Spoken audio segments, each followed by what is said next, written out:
Hello and welcome to this lecture.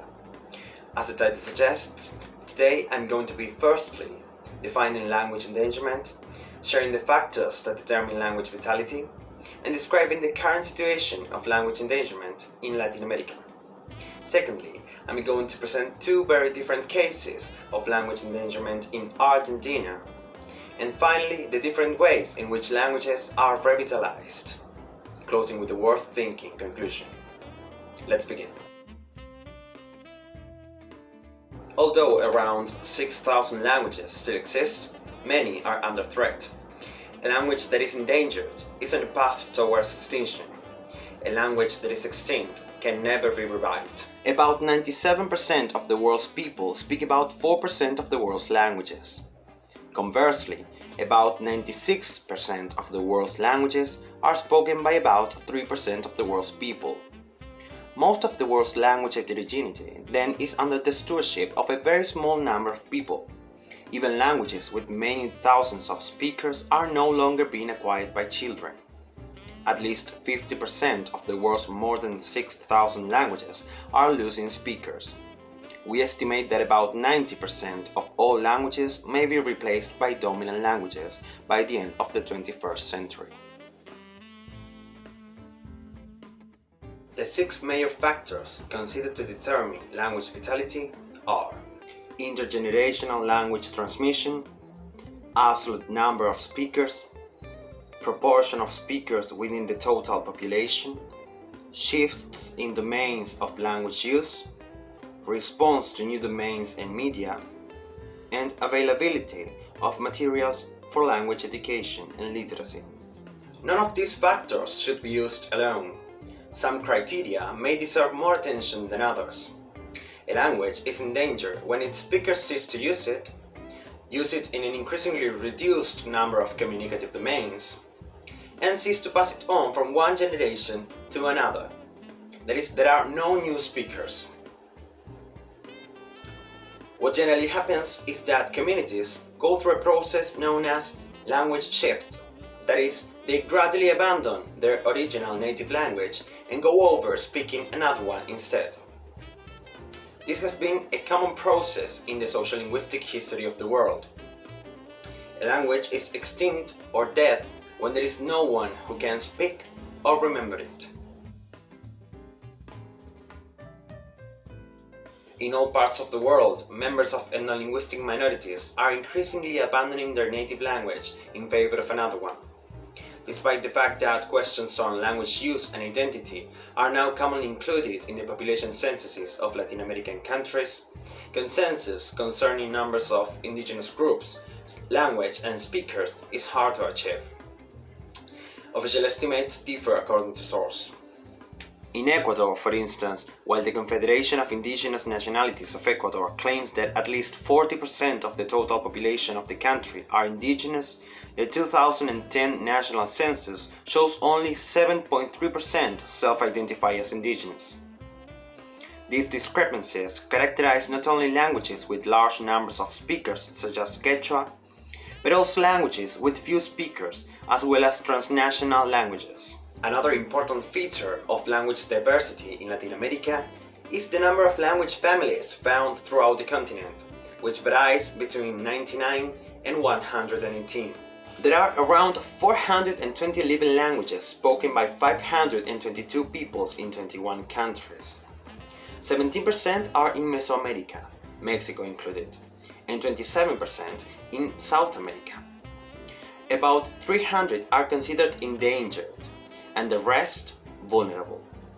103 languages, that is 24.5%, are transnational. Most of them are spoken in 2 countries, but languages like Garifuna and Aymara are spoken in 4, and Quechua in 6. At least 20% of the identified 640 indigenous peoples of Latin America do not use their native languages any longer, having completely shifted to Spanish or Portuguese. Many speakers of indigenous languages are multilingual, speaking their own native language, the dominant language, and another ancestral language. For example, the Shuar people in Ecuador often tend to learn Quechua, Spanish, and English because of the transnational companies working in Amazonia. And in the Chaco, Argentina, a country where there is 1.5% of indigenous people out of approximately 41 million inhabitants, the 13 indigenous languages spoken are in permanent contact with other indigenous languages and with Spanish. Languages may be named differently according to location, linguistic variety, tradition, and so on. For example, Epena, Embera, and Siapete are different names given to the same language in Venezuela, Colombia, and Ecuador, respectively. The first case of language endangerment is concerned with the influence of English over the national and official language of Argentina. The status of English as a global language has made it not only widely available in Argentina, but also increasingly necessary to the average Argentinian as well. Amerindian languages have become practically extinct, and those that still exist are spoken in some remaining Aboriginal communities in different parts of the country. In the countries bordering Argentina, Spanish has official status, except for Brazil, where the official language is Portuguese. Argentina, as most Latin American countries, is a Spanish-speaking country.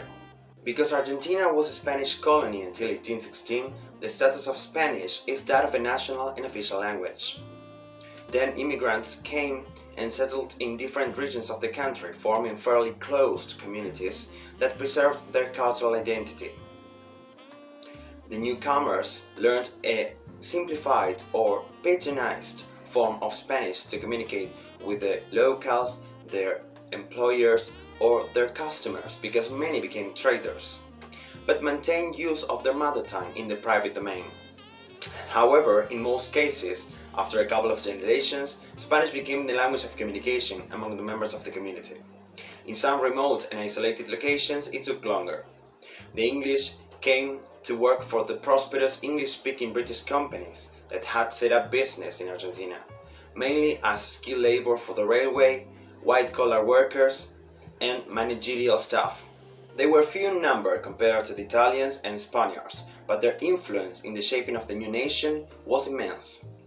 English has been used in the River Plate since the days of the Spanish Viceroyalty, and although nowadays it is neither an official nor national language in Argentina, it has been and still is definitely the most important foreign language in the country. Newspapers in English have had a long tradition in Argentina. The first Argentine newspaper published in English was the Standard and River Plate News, published by M.G. and E.T. Mulhall from 1861 to 1959. The Buenos Aires Herald, first published in 1876 by William Cathcart, is still published as a daily newspaper.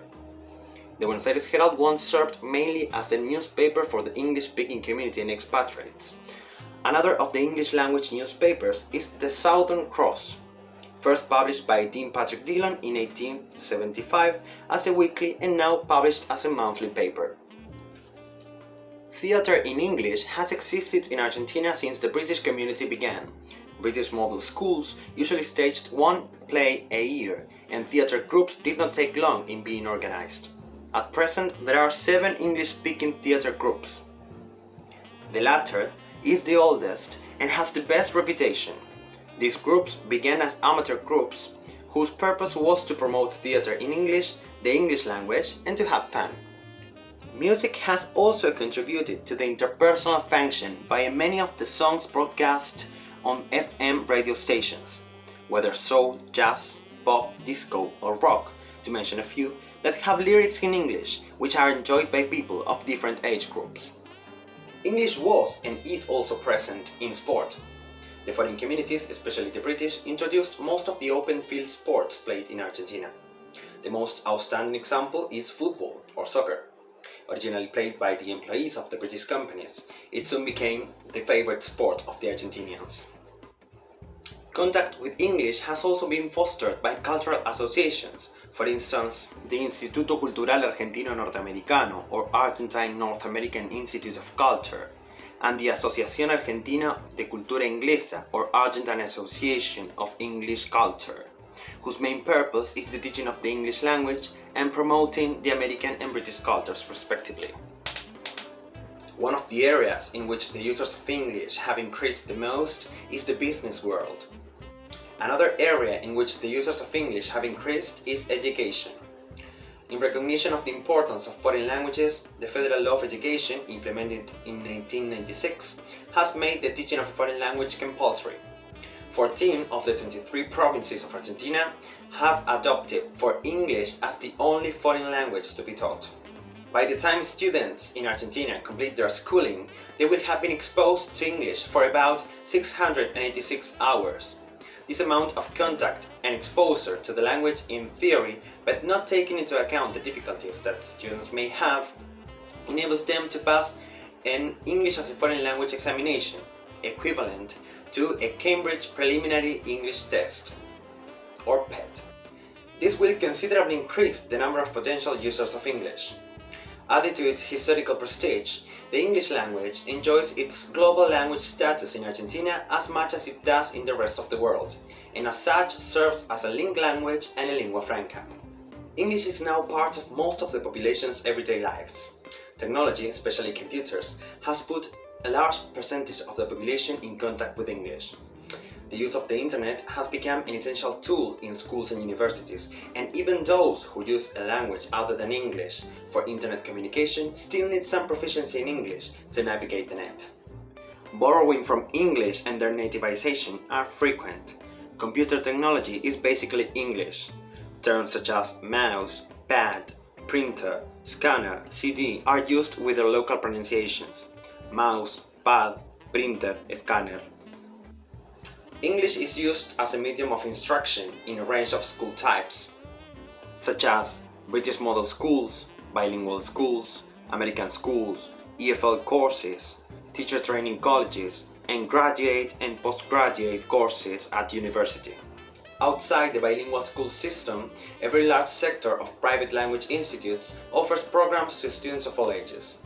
But in frequency and duration, they are generally based on the language courses marketed by the English language teaching publishing houses.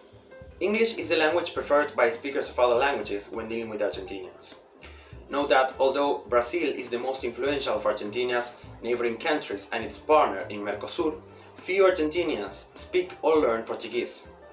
Exceptions are those in the province of Misiones, on the Brazilian border, where Portuguese and English are taught as foreign languages. Due to its global status as a symbol of modernity, English is recognized as the language of international communication, and consequently seen as a social and economic mobilizer, as a means of social ascension.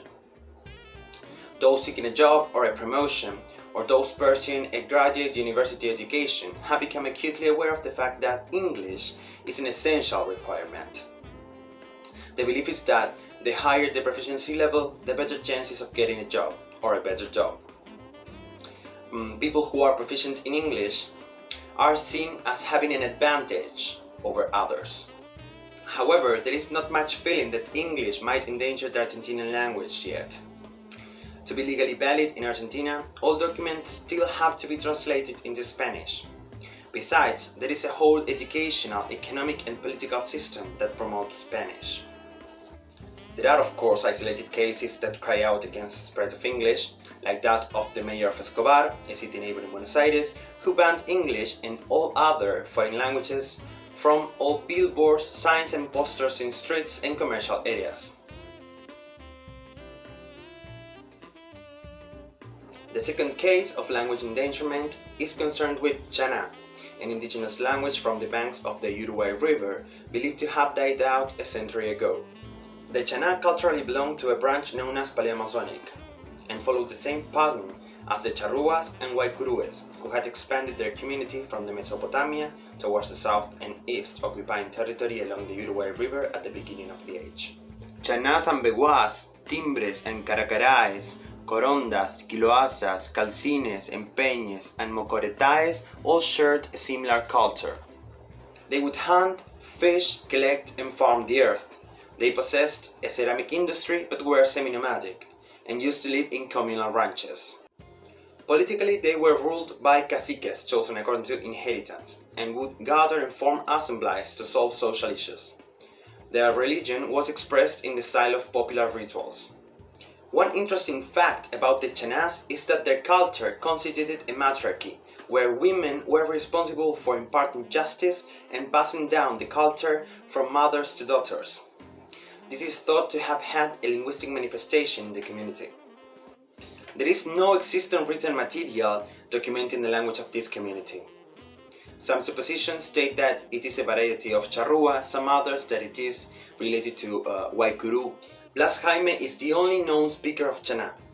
He learned it from his mother, who was taught by her mother, as part of a secret tradition that began when Spanish colonizers forcibly evangelized the community. Native names were banned and the Spanish would cut off the tip of the tongues of girls who spoke Chana. Jaime's daughter, Evangelina, once told him that she didn't want to be an Indian because people would abuse and insult her. This is a common sentiment among descendants of indigenous groups in Argentina, a country that didn't recognize the rights of its native peoples until 1994. Jaime says he would like Argentinians to adopt some of his ancestors' values, mainly respect for women. Some linguistic features supporting the supposition of the matriarchy are the existence of a single article au that does not indicate sex or gender, as the English D, the differentiation of we for women, that is ram-t, and for men, that is am-t, but the existence of a single singular they, that is wa-t. It is unknown whether it indicates sex or gender though. And finally, the existence of empty, which stands for you, either singular or plural. Again, it is unknown whether it indicates sex or gender. They would also respect Mother Nature. The Chana believed that the earth is a living thing and that its blood flows through the rivers and streams. Beada, Jaime's favorite word, means mother, and Beada A means earth. Banati Beada means the tree is the son of the earth, while its branches are called Pala. It is not surprising to know that many indigenous languages have gone extinct in a territory where the 85% of the population is of European origin. Language endangerment can be the result of external forces, such as military, economic, or educational subjugation, or it may be the result of internal forces, such as the community's negative attitude towards its own language. Many indigenous peoples abandon their languages and cultures in hope of overcoming discrimination, to secure a livelihood and enhance social mobility, or to assimilate to the global marketplace. They come to consider their own languages as backward and impractical. This is definitely the case of Chana. Jaime spent nights learning Chana with his mother. His life changed when he revealed that he spoke the language in 2005. From that moment on, he embarked on a journey to reconstruct the language and culture of the Chana to ensure that it does not disappear. In 2014, the first Chana Spanish dictionary was published. Evangelina changed her mind once she became a mother. She began to study Chana and now helps her father teach students who want to learn the language.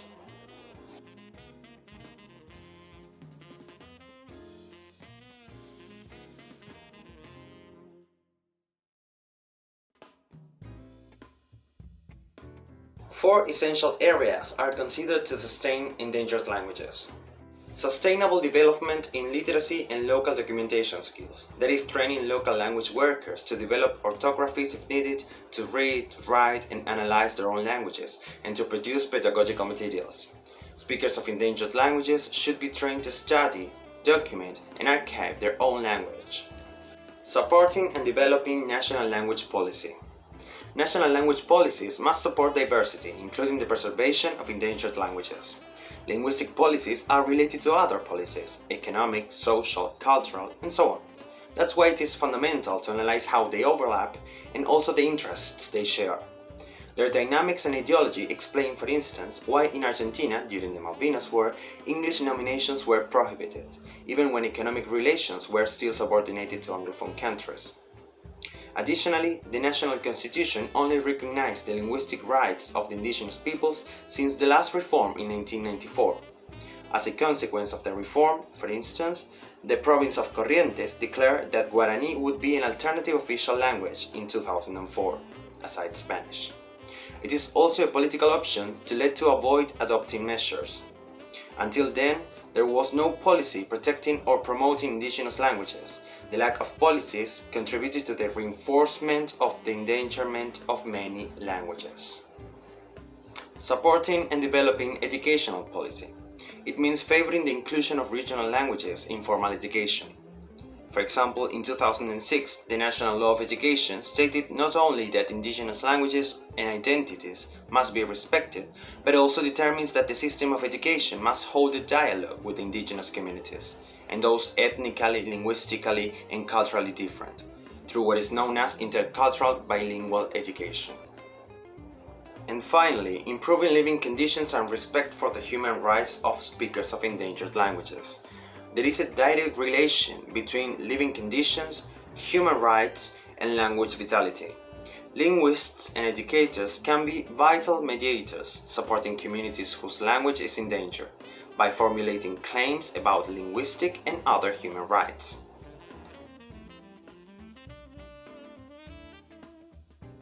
Providing language teachers with training in basic linguistics is an essential contribution.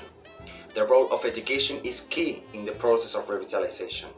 Possibly in Argentina, many teachers may not have students who speak endangered languages. However, knowing the political and linguistic measures fosters a different perspective that respects the diverse minorities that speak this type of languages in Argentina. There is an imperative need for language documentation, new policies and materials to enhance the vitality of these languages. Above all, speakers of these languages may experience the loss of their language as the loss of their original ethnic and cultural identity. The extinction of any language results in the irrecoverable loss of unique cultural, historical, and ecological knowledge. Each and every language embodies the unique wisdom of a people. The loss of a language is thus a loss for all humanity. Thank you very much for watching this lecture until the end. If you want, you can visit the UNESCO's Atlas of the World's Languages in Danger, link down below. Thank you very much again. Bye bye.